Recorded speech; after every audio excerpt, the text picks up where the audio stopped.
Hello दोस्तों, नमस्कार। स्वागत है एक बार फिर से आपके अपने प्रिय चैनल पर। दोस्तों अभी अभी की जो सबसे बड़ी खबर आ रही है, जहां पर जो बाइडेन ने चाइना को दे दिया है कड़ा संदेश। कह दिया है चुनौतियों का सीधा सामना करेगा अमेरिका, जो कोई आया सामने निपटा दिया जाएगा। जी हाँ दोस्तों, बड़ी बात अमेरिका के राष्ट्रपति जो बाइडेन की तरफ से चाइना को लेकर कही गई है दोस्तों।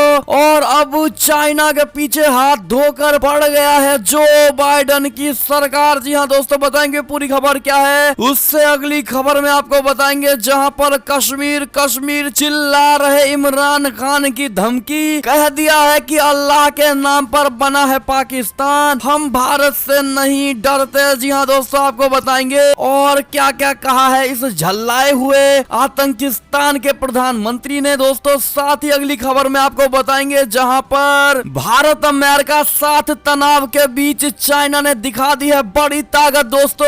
एंटी बैलिस्टिक मिसाइल का कर दिया है परीक्षण। साथ ही बताएंगे, जहां म्यांमार में बड़ी तख्ता पलट पर अमेरिकी राष्ट्रपति जो बाइडेन का आया है बयान, और वहां के सेना के सत्ता लेने को लेकर कह दी है बड़ी बात और दे दी है बड़ी धमकी। जी हाँ दोस्तों, बताएंगे ये भी पूरी खबर आपको। साथ ही बताएंगे, जहां पर एक शख्स ने दोस्तों 5 करोड़ दो कर दूंगा प्रधानमंत्री की हत्या, इस तरह की अभद्र वक्तव्य का इस्तेमाल हमारे प्रधानमंत्री नरेंद्र मोदी जी के लिए किया है दोस्तों। बताएंगे आपको उसके बाद उस शख्स का क्या हाल हुआ है, ये भी आपको बताएंगे, जहां पर वो 5 करोड़ में हत्या करने की कोशिश करता है। बताएंगे पूरी खबर। साथ ही आपको बताएंगे, जहां पर पश्चिम बंगाल विधानसभा में भारी हंगामा हुआ है दोस्तों। भाजपा विधायकों ने कर दिया है इस प्रकार का काम, बना दिया है ममता बनर्जी का मुंह। जी हाँ दोस्तों, साथ ही बताएंगे, जहां पर यूपी में योगी आदित्यनाथ ने विधायकों को लेकर कर दी है बड़ा ऐलान। जी हाँ दोस्तों, साथ ही बच्चों के स्कूल खुलने को लेकर भी खबर आ रही है। उससे आगे मौसम विभाग से भी खबर आ रही है, साथ ही रेलवे से जुड़ी खबर आ रही है दोस्तों। तो हर तरह की खबरें आज आपको बताने वाले हैं, तो बन रहेगा वीडियो के लास्ट तक। और अभी खबर में आगे बढ़ने से पहले, अगर आप भी मानते हैं कि मोदी जी है तो हर चीज संभव है, और भारतीय सेना है तो हमारा देश सुरक्षित है, और चाइना और पाकिस्तान जैसे देश के मुंह पर तमाचा है, तो इस वीडियो का भी कर दीजिए लाइक, चैनल को कर दीजिए सब्सक्राइब, बेल आइकन दबाइए, साथ ही कमेंट बॉक्स में लिख दीजिएगा जय हिंद। जी हाँ दोस्तों, और वीडियो को शेयर करना बिल्कुल मत भूलिएगा। तो चलते हैं पहली और सबसे बड़ी खबर की ओर, जहां पर जो बाइडेन ने दे दिया है चाइना को कड़ा संदेश। कहा चुनौतियों का सीधा सामना करेगा अमेरिका। जी हाँ दोस्तों, अमेरिकी राष्ट्रपति जो बाइडेन ने चाइना को कड़ा संदेश दिया है और कह डाला है कि चुनौतियों का सामना करने के लिए वो पूरी तरह तैयार है। उन्होंने कहा कि चाइना द्वारा पेश की जाने वाली चुनौतियों का अमेरिका सीधे तौर पर सामना करेगा, लेकिन साथ ही देश हित में बीजिंग के साथ मिलकर काम करने से भी नहीं कतराएगा। जी हाँ दोस्तों, जो बाइडेन ने विदेश मंत्रालय के कर्मचारियों को फॉगी बॉटम मुख्यालय में संबोधित करते हुए कहा है, हम चाइना द्वारा आर्थिक शोषण का मुकाबला करेंगे, मानवाधिकारों, बौद्धिक संपदा और वैश्विक शासन पर चीन के हमले को कम करने के लिए दंडात्मक कार्यवाही करेंगे। आपको बता दें दोस्तों, चाइना को लेकर जो बाइडेन प्रशासन की नीति कैसी रहेगी, इसके संकेत देते हुए उन्होंने कहा है कि अमेरिका के हित की बात आती है तो हम बीजिंग के साथ मिलकर काम करने को भी तैयार हैं। हम अपने सहयोगियों तथा भागीदारों के साथ काम करके अंतर्राष्ट्रीय संस्थानों में अपनी भूमिका को नया रूप देकर हमारी विश्वसनीयता एवं नैतिक अधिकार को पुनः प्राप्त करते हुए देश के अंदर स्थिति बेहतर बनाने के लिए भी काम करेंगे। लेकिन जहां हमारे देश की संप्रभुता और अखंडता की बात आएगी, ऐसे में हम चाइना से युद्ध भी करेंगे और चाइना को किसी भी कीमत पर अपने देश की अखंडता बर्बाद नहीं करने देंगे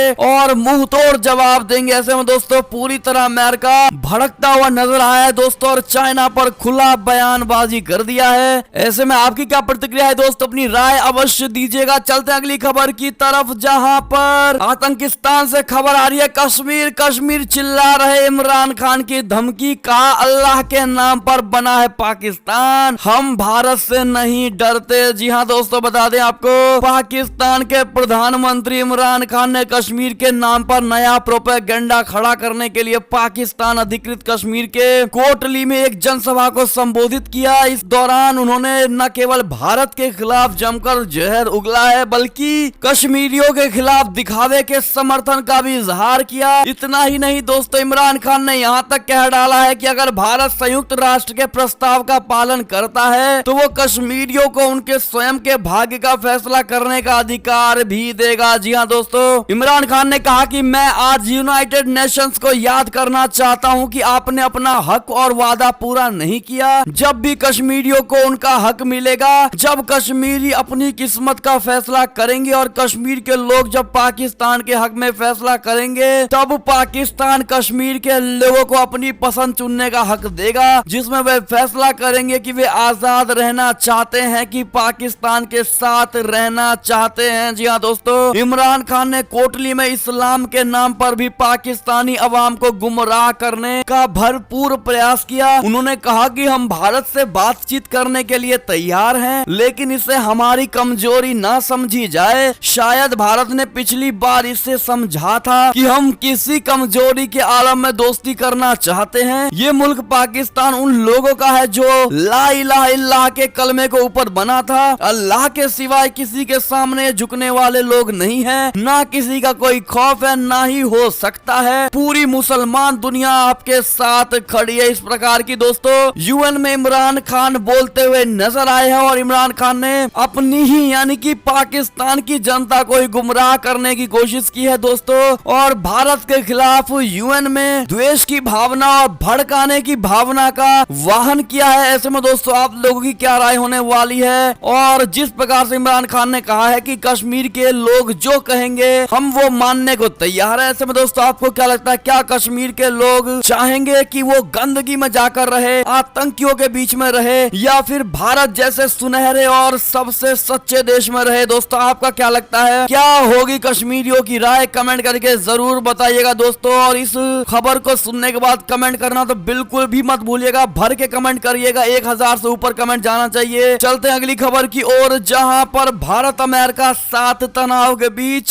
चीन ने दिखाई है ताकत। एंटी बैलिस्टिक मिसाइल का किया है परीक्षण, बता दे। भारत और अमेरिका के साथ चल रहे तनाव के बीच चाइना ने एंटी बैलिस्टिक मिसाइल सिस्टम का सफल परीक्षण करने का दावा किया है। चीन के सरकारी भोपू ग्लोबल टाइम्स के मुताबिक चाइना का मिसाइल परीक्षण का मकसद दुश्मन की मध्यम दूरी तक मार करने वाली मिसाइल को बीच रास्ते में ही ध्वस्त करना है। खबर के मुताबिक चाइना ने जिस मिसाइल का परीक्षण किया है उसके जरिए अंतरिक्ष में सैटेलाइट के भी तबाह किया जा सकता है। चाइना के रक्षा मंत्रालय ने गुरुवार को एंटी मिसाइल डिफेंस सिस्टम के परीक्षण का ऐलान किया था। जी हाँ दोस्तों, ऐसे में आपकी क्या प्रतिक्रिया होगी दोस्तों इस खबर को सुनने के बाद? क्या आपको नहीं लगता कि चाइना ज्यादा से ज्यादा कोशिश करता है माइंडेड गेम खेलने की दोस्तों? वो लोगों को मानसिक तरीके से बहलाना और रोगी बनाना जानता है, क्योंकि अगर सच्चाई में, क्योंकि बहुत सारी चीजें चाइना छुपा कर करता है दोस्तों, और ज्यादा से ज्यादा उसको प्रमोट करने की कोशिश करता है, झूठी चीजों को भी। ऐसे में दोस्तों आपको क्या लगता है इस झूठे पाकिस्तान और चाइना को लेकर? अपनी राय अवश्य दीजिएगा। चलते अगली खबर की तरफ, जहां पर म्यांमार में तख्ता पलट पर अमेरिका के राष्ट्रपति जो बाइडेन ने बोला है, साफ कहा सत्ता छोड़ दे सेना, नहीं तो होगा बुरा हाल। जी हाँ दोस्तों, अमेरिका के राष्ट्रपति जो बाइडेन ने गुरुवार को कह डाला है कि तख्ता पलट करके म्यांमार की सेना ने जो सत्ता हासिल की है वो उसे छोड़ दे। म्यांमार की सेना तख्ता पलट करके सत्ता में काबिज हो गई और वहां स्टेट काउंसलर आंग सान सूची, राष्ट्रपति यू विन मिंत और देश के अन्य शीर्ष नेताओं को हिरासत में ले लिया गया। सूची को कहां रखा गया है इस बारे में अब तक कोई जानकारी सामने नहीं आई है। विदेश विभाग के मुख्यालय में जो बाइडेन ने कहा कि म्यांमार की सेना ने जिस सत्ता पर कब्जा किया है उसे वो छोड़ देनी चाहिए। जिन वकीलों, कार्यकर्ताओं और अधिकारियों को हिरासत में लिया गया उन्हें भी छोड़ा जाए। संचार संवाद पर लगी पाबंदियों को हटाया जाए और हिंसा से बचा जाए। उन्होंने कहा, मैंने इस हफ्ते की शुरुआत में कहा था कि हम लोकतंत्र की बहाली, कानून का शासन कायम करने तथा जिम्मेदार लोगों पर कार्यवाही करने की खातिर अपने साझेदारों के साथ मिलकर काम करेंगे, लेकिन अगर ऐसे में लोकतंत्र पर कोई भी और किसी भी तरह की आंच आएगी तो हम किसी इनके दोषियों को बख्शने वाले नहीं है। ऐसे में दोस्तों म्यांमार की इस सेना को बड़ी वाली धमकी देते हुए नजर आए हैं जो बाइडेन। आपकी क्या राय होगी दोस्तों, क्या वहां की सेना को फिर से तख्ता पलट छोड़ देनी चाहिए, हाँ या ना? अपनी राय अवश्य दीजिएगा दोस्तों। आप लोग क्या चाहते हैं बताना बिल्कुल मत भूलिएगा। चलते हैं अगली खबर की तरफ, जहां पर हिंद महासागर में भारत की बढ़ती ताकत से चिढ़ गया है चाइना। मालदीव के बाद अब मेडागास्कर को उकसा रहा है। जी हाँ दोस्तों, हिंद महासागर में भारत की बढ़ती ताकत से चाइना के होश उड़े हुए हैं। श्रीलंका और मालदीव को कर्ज के बोझ तले कुचलने वाला ये ड्रैगन अब भारत के दोस्त देश मेडागास्कर को उकसा रहा है। दरअसल एरो इंडिया 2021 के दौरान भारत ने पहली बार हिंद महासागर क्षेत्र यानी IOR के रक्षा मंत्रियों के सम्मेलन की मेजबानी की है। इस दौरान हिंद महासागर में शांति, सुरक्षा और सहयोग को बढ़ाने पर सभी सहयोगी देशों के बीच चर्चा भी हुई। अब चाइना को यह बात खटक रही है कि कहीं भारत की पकड़ इस क्षेत्र में और मजबूत ना हो जाए। जी हाँ दोस्तों, चीन का सरकारी मुखपत्र ग्लोबल टाइम्स ने अपने संपादकीय में भारत पर निशाना साधते हुए कहा है कि नई दिल्ली हिंद महासागर में चीन की उपस्थिति देखना नहीं चाहता है। भारत को डर है कि चीन की बढ़ती सैन्य शक्ति हिंद महासागर क्षेत्र में उसकी प्रमुख भूमिका को खतरे में डाल देगी। ग्लोबल टाइम्स ने आगे लिखा है कि यह निरर्थक है कि चाइना के सामान्य कार्यों को भारत हिंद महासागर क्षेत्र की सुरक्षा के लिए खतरे के रूप में देख रहा है। जी हाँ दोस्तों, ऐसे में सुना आपने किस प्रकार से हिंद महासागर को लेकर भारत पर झूठा आरोप लगा रहा है चाइना। जी हाँ दोस्तों, इस पर आपकी क्या प्रतिक्रिया होगी और आप किस प्रकार से जवाब देना चाहेंगे इस झूठे चाइना को, कमेंट करके जरूर बताइएगा। दोस्तों चलते हैं अगली खबर की तरफ, जहां पर राजस्थान में अगले हफ्ते से शुरू होगा भारत अमेरिका का युद्धाभ्यास। जी हाँ दोस्तों, भारत और अमेरिका के सैनिक सोमवार से राजस्थान में 2 हफ्ते का युद्धाभ्यास करेंगे और इस दौरान वे पारंपरिक, गैर पारंपरिक और हाइब्रिड खतरों पर अपनी विशेषज्ञता का आदान प्रदान करेंगे। दोनों देशों के बीच युद्ध अभ्यास ऐसे समय में हो रहा है जब उन्होंने साझा चुनौतियों से प्रभावी तरीके से निपटने के लिए सामरिक एवं रक्षा सहयोग में और वृद्धि का संकल्प लिया है। इसमें हिंद प्रशांत क्षेत्र में चीन द्वारा उत्पन्न आक्रामक सैन्य चुनौतियां भी शामिल है। अमेरिकी दूतावास ने कहा है कि राजस्थान के महाजन फायरिंग रेंज में 8 फरवरी से 21 फरवरी तक चलने वाले युद्धाभ्यास में दोनों तरफ से करीब 250 सैनिक हिस्सा लेंगे। चलते हैं अगली खबर की ओर, जहां पर महीनों के बाद भारत नेपाल सीमा पुल को खोल दिया गया है। जी हां दोस्तों, कोविड-19 महामारी के कारण पिछले 10 महीनों से उत्तराखंड में भारत नेपाल सीमा पर बंद 5 पुल राज्य सरकार की मंजूरी मिलने के बाद शुक्रवार को फिर से खोल दिया गया। एक अधिकारी ने इसकी जानकारी दी है। पिथौरागढ़ के जिलाधिकारी VK जोग दंडे ने इस संबंध में आदेश जारी करने के बाद बताया है कि हाल में केंद्र सरकार के ताजा दिशा निर्देशों के आलोक में इस संबंध में राज्य सरकार से अनुमति मिलने के बाद हमने धारचूला, पिथौरागढ़, डीडीहाट के उप जिलाधिकारियों तथा भारत नेपाल सीमा पर सुरक्षा में तैनात सशस्त्र सीमा बल की बटालियनों को सभी 5 सीमा पुलों को खोलने के निर्देश दिए हैं। नेपाल सरकार इन पुलों को खोलने का पिछले हफ्ते ही आदेश जारी कर चुकी है। जी हाँ दोस्तों, ऐसे में अगली खबर की ओर चलने से पहले अगर आप भी दोस्तों इस वीडियो को शेयर नहीं किया है तो जल्दी से वीडियो को शेयर कर दीजिए। चलते हैं अगली खबर की तरफ, जहां पर म्यांमार में तख्ता पलट के बाद अब अपदस्थ सत्तारूढ़ पार्टी का वरिष्ठ नेता हो गया है गिरफ्तार। जी हाँ दोस्तों, म्यांमार में सैन्य शासन ने अपदस्थ की गई सत्तारूढ़ पार्टी के वरिष्ठ नेता विन हसीन को गिरफ्तार कर लिया है, जो लंबे समय से अपदस्थ नेता आंग सान सूची के विश्वास पात्र रहे हैं। इस बीच तख्ता पलट के खिलाफ देश भर में अब भी विरोध प्रदर्शन जारी है। हसीन ने सोमवार को हुए तख्ता पलट के खिलाफ लोगों से अवज्ञा आंदोलन करने का आह्वान किया था। चलता अगली खबर की तरफ, जहां पर म्यांमार में तख्ता पलट पर चाइना का अपना राग, UN में लगा दिया वीटो, कहा ना भड़काए तनाव। जी हाँ दोस्तों, चाइना ने बुधवार को कहा है कि वो म्यांमार में सैन्य तख्ता पलट की आलोचना के लिए संयुक्त राष्ट्र सुरक्षा परिषद के किसी भी सख्त प्रस्ताव के खिलाफ है और जोर दिया गया है कि अंतर्राष्ट्रीय समुदाय को ऐसा कोई कदम नहीं उठाना चाहिए जिससे वहां और तनाव भड़के तथा स्थिति जटिल हो। चीन ने संयुक्त राष्ट्र सुरक्षा परिषद में पेश निंदा प्रस्ताव पर वीटो का इस्तेमाल करते हुए रोक लगा दी है। जी हाँ दोस्तों, चलते हैं अगली खबर की तरफ, जहां पर यमन में सऊदी अरब के हमले सहन नहीं करेगा अमेरिका। जो बाइडेन बोले हिंसा खत्म होनी चाहिए। जी हाँ दोस्तों, अमेरिका के नए राष्ट्रपति जो बाइडेन ने यमन में सऊदी अरब के समर्थन वाले सैन्य अभियानों से समर्थन वापसी का ऐलान कर दिया है। अमेरिकी सरकार का कहना है कि पिछले 6 साल के यमन में जारी हिंसा को खत्म किया जाना चाहिए। राष्ट्रपति जो बाइडेन ने वॉशिंगटन में अमेरिकी विदेश विभाग की यात्रा के दौरान कहा है कि इस युद्ध को समाप्त करना है। अदन की खाड़ी के किनारे स्थित यमन पिछले कई साल से ईरान समर्थित हुती विद्रोहियों और सऊदी अरब के बीच जंग का मैदान बना हुआ है। चलते हैं अगली खबर की ओर, जहां पर अफगानिस्तान में तालिबान का खूनी संघर्ष जारी। घात लगाकर किए आतंकी हमले में 16 जवानों की मौत, 2 को बना लिया गया है बंधक। जी हां दोस्तों, अफगानिस्तान में तालिबान ने एक बार फिर सुरक्षा बलों यानी सिक्योरिटी फोर्सेस को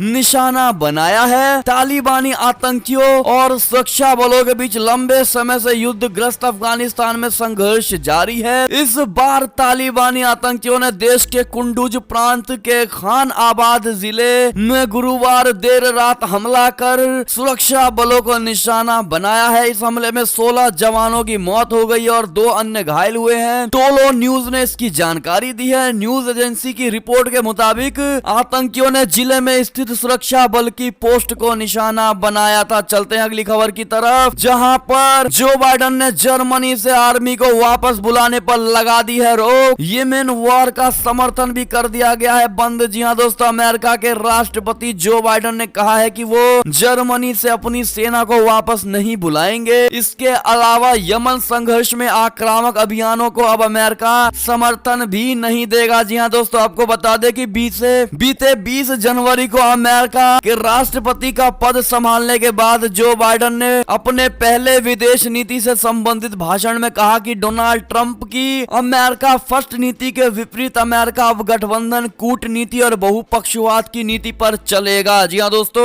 ऐसे में जो बाइडेन के इस कदम का आप समर्थन करते हैं, हाँ या ना? जो भी करते हैं दोस्तों कमेंट करके जरूर बताइएगा। कारण के साथ में अगली खबर की बात करें तो सीनेट में महाभियोग की सुनवाई में गवाही देने से डोनाल्ड ट्रंप ने कर दिया है इनकार। जी हाँ दोस्तों, सदन में महाभियोग प्रक्रिया के प्रबंधकों ने सीनेट में महाभियोग की सुनवाई में गवाही के लिए पूर्व राष्ट्रपति डोनाल्ड ट्रंप को बुलाया। ट्रंप को 6 जनवरी की घटना में उनकी भूमिका के संबंध में बुलाया गया, लेकिन उनके वकील ने स्पष्ट कर दिया है कि वो गवाही देने नहीं आएंगे। जी हाँ दोस्तों, अगली खबर की ओर चले तो मोदी जी को लेकर बड़ी खबर आ रही है दोस्तों, जहां 5 करोड़ दो कर दूंगा प्रधानमंत्री की हत्या। जी हाँ दोस्तों, फेसबुक पर यह बात लिखने वाले को गिरफ्तार कर लिया गया है। जी हाँ दोस्तों, पुडुचेरी में पुलिस ने 43 साल के एक शख्स को गिरफ्तार किया है। आरोप है कि उसने फेसबुक पर प्रधानमंत्री नरेंद्र मोदी जी की हत्या करने का प्रस्ताव दिया था। उसने लिखा था कि यदि कोई उसे 5 करोड़ रुपया देगा तो वो खुद प्रधानमंत्री नरेंद्र मोदी जी की हत्या कर देगा। पुलिस ने शुक्रवार को यह जानकारी दी है दोस्तों। जानकारी के मुताबिक आर्यन कुप्पम गांव के निवासी उक्त व्यक्ति को गुरुवार यानी 4 फरवरी को गिरफ्तार कर लिया गया। इसके बाद उसे स्थानीय अदालत में पेश किया गया है, जहां आरोपी को न्यायिक हिरासत में भेज दिया गया है। जी हाँ दोस्तों, पुलिस अधिकारियों ने बताया है कि आरोपी की पहचान रियल एस्टेट व्यवसायी सत्यानंदम के रूप में हुई है। उस पर कानून की विभिन्न धाराओं में मामला दर्ज भी कर लिया गया है। जी हाँ दोस्तों, ऐसे में इसको गिरफ्तार किया गया है। लेकिन दोस्तों, इस प्रकार के जो जुर्रत करते हैं, जो प्रधानमंत्री जैसे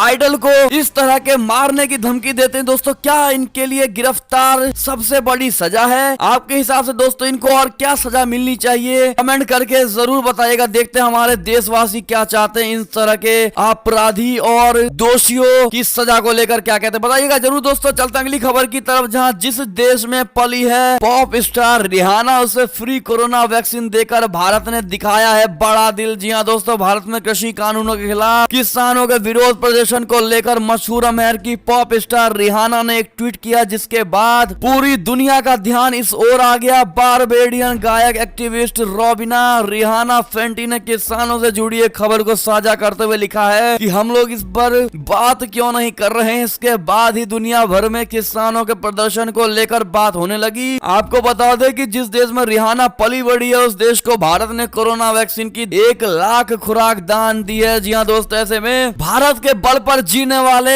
आज भारत के खिलाफ ही बोलने लगे दोस्तों। ऐसे में इस तरह के नमक हलाल को लेकर आपकी क्या राय होगी दोस्तों, कमेंट करके जरूर बताइएगा। अगली खबर की बात करें तो दुनिया भर में डाउनलोड होगा मेड इन इंडिया गेम फौजी। कंपनी ने कर दिया है इसको लेकर बड़ा ऐलान। जी हाँ दोस्तों, made in India action mobile game फौजी दुनिया भर में डाउनलोड के लिए उपलब्ध हो गया है। गेम को 26 जनवरी को लॉन्च किया गया था और अब तक ये सिर्फ भारतीय यूजर्स तक सीमित था। गेम की डेवलपर कंपनी एनकोर गेम्स ने ट्वीट करके बताया है कि ये गेम अब ग्लोबली आ गया है। इसका मतलब है कि जो यूजर भारत के बाहर रह रहे हैं वो भी इसे डाउनलोड करके खेल पाएंगे। ऐसे में दोस्तों आप में से कितने ऐसे लोग हैं जिन्होंने इस गेम को डाउनलोड भी कर लिया है और दोस्तों खेल के भी देख लिया, वो कमेंट करके जरूर बताइएगा कैसा लगा आपको ये गेम और क्या आप इस गेम को और लोगों में शेयर करना और रिकमेंड करना चाहेंगे। दोस्तों इन सभी तरह के जवाब कमेंट सेक्शन में जरूर लिखिएगा, देखते हैं क्या कहते हैं आप लोग। अगली खबर की अगर बात करें तो पश्चिम बंगाल विधानसभा में भारी हंगामा, जहां भाजपा विधायकों ने लगाए जय श्री राम के नारे। जी हां दोस्तों, पश्चिम बंगाल विधानसभा में गुरुवार से बजट सत्र के दौरान विपक्षी नेताओं ने जमकर हंगामा किया।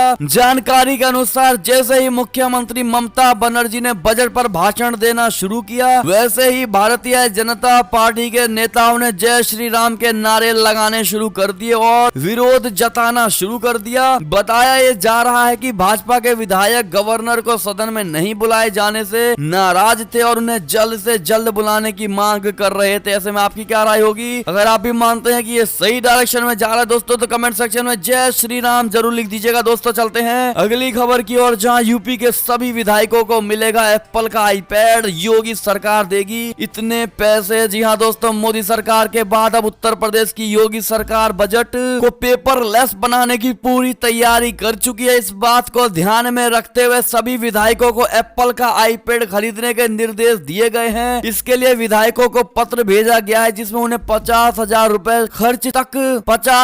रुपए तक खर्च करने की छूट दे दी गई है। जी हां दोस्तों, ऐसे में अगली खबर की बात करें तो उत्तर प्रदेश में 1 मार्च से खुल जाएंगे सभी स्कूल, 10 फरवरी से चलेंगी 6वीं से 8वीं तक की क्लास। जी हां दोस्तों, उत्तर प्रदेश में 1 मार्च से कक्षा 1 से 5 तक के स्कूल पूरी तरीके से खुल जाएंगे। इसके अलावा 10 फरवरी से ही कक्षा 6 से ऊपर के स्कूल खुल जाएंगे। आज इस पर फैसला हो गया है। ऐसे में कितने भाई बहन हमारे जो उत्तर प्रदेश से बिलोंग करते हैं कमेंट करके जरूर बताइएगा। अगली खबर की बात करें तो मौसम विभाग की बड़ी चेतावनी, शीतलहर और सर्दी बनेगी मुसीबत, इन इलाकों में जमकर बरसेंगे बादल। जी हां दोस्तों, पहाड़ों में इन दिनों भारी बर्फबारी देखने को मिल रही है जिसके चलते हिमस्खलन भी खूब हो रहा है। मैदानी इलाकों में लगातार लुढ़कते तापमान के बीच लोगों को शीतलहर और कड़ाके की सर्दी का सामना करना पड़ रहा है। ठंड से राहत के लिए लोग अलाव जलाकर समय बिताने को मजबूर हैं। पश्चिमी विक्षोभ के चलते देश के कुछ इलाकों में ओले और गरज के साथ बारिश भी हो रही है। भारतीय मौसम विभाग के मुताबिक देश के कई इलाकों में बारिश की संभावना बनी हुई है। जी हां दोस्तों, इस अवधि में गोरखपुर, अयोध्या तथा बरेली मंडलों में दिन के तापमान में खासी बढ़ोतरी दर्ज की गई है, तो वहीं मुरादाबाद और मेरठ मंडलों में दिन के तापमान में थोड़ी गिरावट आई है। ऐसे में दोस्तों आपको बता दें कि हिमाचल प्रदेश के शिमला में बर्फबारी होने के बाद अब हर तरफ बर्फ की मोटी परत जम गई। ऐसे में झारखंड में भी बारिश होगी, दिल्ली में भी रहेगा बादलों का डेरा। जी हाँ दोस्तों, ऐसे में आप कहां के वासी हैं कमेंट करके जरूर बताइएगा। अगली खबर और अंतिम खबर की बात करें तो भारतीय रेलवे ने दी है बड़ी खुशखबरी, जल्द ही देश में शुरू होगा और अधिक ट्रेनों का परिचालन। जी हाँ दोस्तों, भारतीय रेलवे ने जिसने महामारी की वजह से अपने इतिहास में पहली बार यात्री मेल और एक्सप्रेस ट्रेनों को पूरी तरह से बंद कर दिया। वो उम्मीद जताई जा रही है कि अगले 1-2 महीने में उसका परिचालन अनुपात या खर्च और कमाई के अंतर बीच बेहतर बना लिया जाएगा। इसका सीधा मतलब है कि रेलवे जल्द ही और ट्रेन चलाने की घोषणा करेगी। भारतीय रेलवे के एक वरिष्ठ अधिकारी ने कहा है कि रेलवे ने अपनी मेल, एक्सप्रेस और पैसेंजर ट्रेन सेवा को कोविड-19 की वजह से 25 मार्च 2020 से बंद कर दिया था। ऐसे में दोस्तों जितने हमारे भाई बहन सफर करने वाले थे उनके लिए बड़ी अच्छी खबर थी और ये थी अब तक की सारी बड़ी खबरें। आपको हमारी खबरें कैसी लगी? आशा करता हूँ बेहद अच्छी लगी होगी। अगर जरा भी अच्छी लगी तो हमेशा की तरह इस वीडियो को अभी अपने भाई बंधुओं में व्हाट्सएप, फेसबुक,